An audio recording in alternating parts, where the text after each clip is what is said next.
jam dipromosikan satu lapisan, peran tubuh pendinginan telah terbukti dengan sendirinya. Meskipun ini merupakan kelebihan Yankee sendiri, tetapi tanpa partikel pendinginan ini, Yankee percaya bahwa dia membutuhkan setidaknya 3 atau 4 bulan untuk promosi.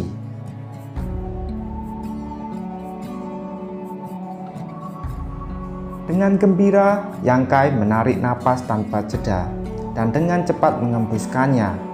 Asap hitam menyembur keluar dari tubuh Yankee, sangat kotor dan menggulung seperti lapisan asap. Yankee merasa bahwa seluruh tubuhnya menjadi ringan dan panca indera menjadi lebih tajam. Teknik pendinginan tubuh. Setiap promosi akan mengeluarkan kotoran dalam tubuh. Yankee telah mengalami hal seperti ini sebelumnya, tetapi ini jauh lebih banyak daripada sebelumnya. Pikiran dan kegembiraan yang tak terhitung jumlahnya berada di pikiran Yankee. Meskipun kultivasinya secara langsung dipromosikan satu lapisan, tetapi tidak mengaktifkan efek seluruhnya dari artikel pendinginan.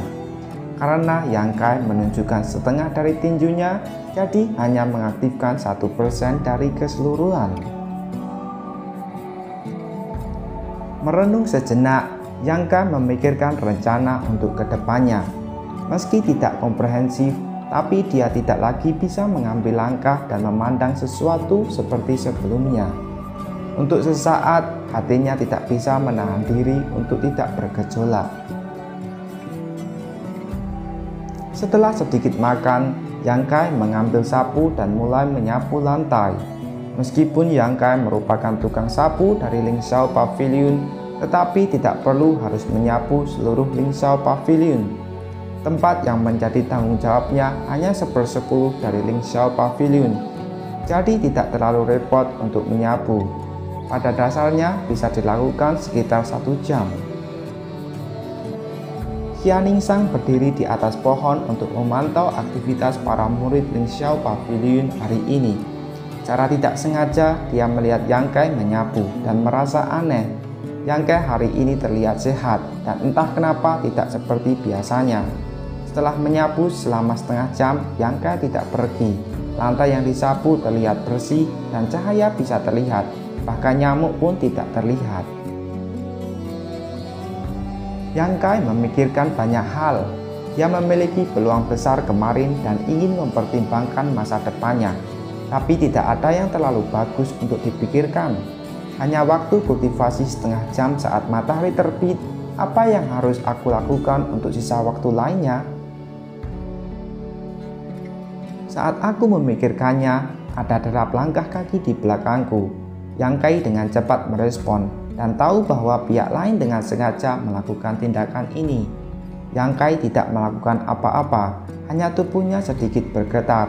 Tetapi pria yang memukulnya hanya merasa seperti memukul plat baja, terbanting ke tanah dan tangannya agak mati rasa. Yankee menatap dengan pandangan minta maaf. "Saudara ini, apakah kamu baik-baik saja?" Dengan sedikit kesal ketika melihat Yankee, seperti melihat kantong udara yang diledakkan setiap 5 hari. Tetapi tidak kali ini. Tidak menarik untuk mengganggu orang seperti ini. Dan kali ini mereka memiliki urusan mereka sendiri. Melambai dengan cepat. Tidak ada yang baik-baik saja. Sambil berdiri dan berlari menjauh.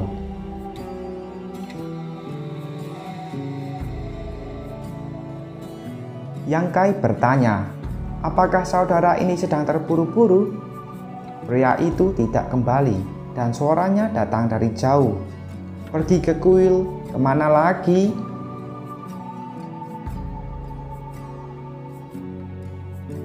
Mendengar dia mengatakan ini, Yankee tiba-tiba teringat bahwa hari ini adalah hari ke-8 dalam sebulan. Pada hari ke-8 setiap bulan adalah hari ketika pavilion mengeluarkan kontribusi bulan lalu. Jadi pada dasarnya setiap hari dalam sebulan, Departemen Logistik Pavilion akan sangat ramai, terutama aula kontribusi. Banyak orang datang, ingin tahu berapa banyak kontribusi yang mereka terima bulan lalu, dan berkontribusi lebih banyak akan mendapatkan obat, senjata, teknik seni bela diri untuk meningkatkan kekuatan. Jadi di hari ini, suasana hati para murid Ling Xiao Pavilion akan sangat senang. Beberapa orang senang dan beberapa orang iri, dan Yang Kai adalah termasuk bagian terakhir.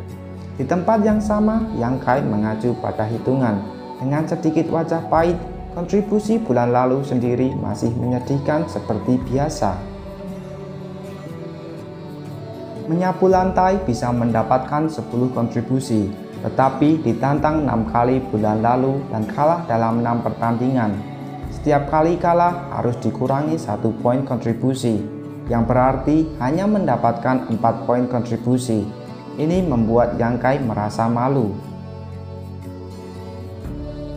Untungnya, aku sekarang adalah murid percobaan dan ada di kasta bagian bawah pavilion Ling Xiao.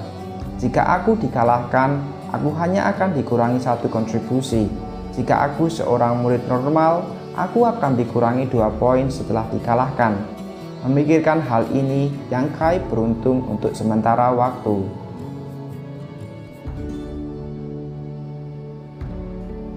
Namun nyamuk itu kecil dan tidak ada dagingnya. Jika aku tidak mendapatkan pendapatan, aku hanya bisa mengandalkan nilai kontribusi untuk mempertahankan penghidupan di bulan ini. Tidak lagi ragu-ragu dan dengan cepat menyapu. Ketika siang hari setelah Yang Kai sibuk menyapu dan kemudian dia mengambil sapu untuk menyapu kuil. Setelah pagi hari, aula kontribusi sudah sangat sunyi. Ini juga alasan mengapa Yang Kai tidak datang di pagi hari. Aku harus mengantri di pagi hari dan itu sangat merepotkan. Yang Kai berjalan ke aula kontribusi dan sangat sunyi. Hanya lelaki tua di belakang konter yang mendengkur. Orang tua ini adalah bendahara aula kontribusi. Dia berusia sekitar 50 atau 60 tahun. Rambutnya putih, wajahnya kusut, dan dia terlihat seperti orang baik. Tetapi Yang Kai tahu bahwa lelaki tua ini adalah orang yang tidak kenal kompromi.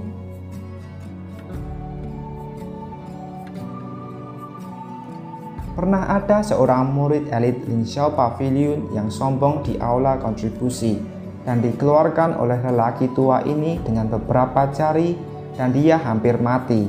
Pada saat itu Yang Kai hadir dan sejak saat itulah dia menyadari bahwa lelaki tua ini tidak dapat diduga. Yang Kai masuk dan melihat lelaki tua ini tidur sambil mendengkur dan mulutnya terus mengigau dengan senyum licik. Orang tua bangka ini, aku tidak tahu murid perempuan Ling Xiao Pavilion mana yang dia impikan. Yang Kai bertanya-tanya, memegang sapu dan dengan lembut mengetuk meja beberapa kali, berbisik, "Bendahara Meng." Nama marga lelaki tua ini adalah Meng. Apa nama panjangnya? Yang Kai tidak tahu dan dia selalu memanggilnya begitu.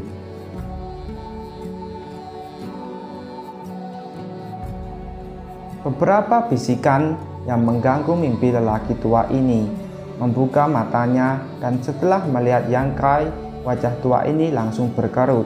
Seolah-olah dia melihat kotoran. "Kenapa kau menatapku seperti itu?" Yang Kai sangat marah.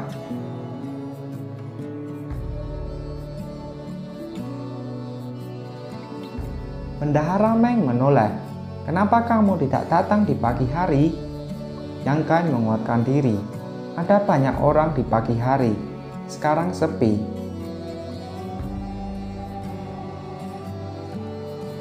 "Kau mengganggu mimpi orang tua ini. Tahukah kamu apa yang disukai orang tua ini saat masih muda?"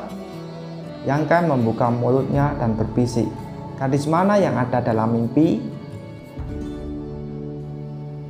Bendahara Meng tiba-tiba terasa segar dan mulutnya penuh akan kata, tetapi dia melihat Yang Kai dengan tatapan penuh wibawa, bangun dan mengetuk konter. "Kamu menanyakan pertanyaan ini hanya akan mengganggu mimpi orang tua ini. Tentu wanita yang cantik." Benarkah cantik? Tentu, Bendahara Meng berkata dengan bangga.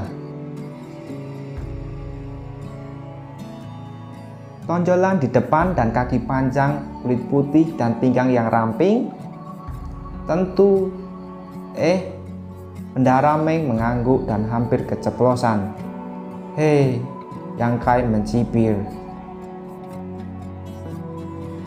Bendahara Meng tersipu malu, wajahnya memerah seperti pantat monyet, dan tidak sabar untuk menemukan lubang untuk memasukkan kepalanya.